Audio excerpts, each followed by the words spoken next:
கடவுள் நமக்கு கோலை உள்ளத்தினை அல்ல, வல்லமையும் அன்பும் கட்டுப்பாடும் கொண்ட உள்ளத்தையே வழங்கியுள்ளார்.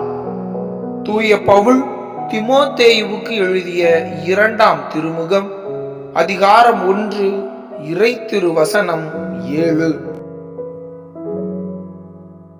கடவுள் நமக்கு கோலை உள்ளத்தினை அல்ல, வல்லமையும் அன்பும் கட்டுப்பாடும் கொண்ட உள்ளத்தையே வழங்கியுள்ளார்.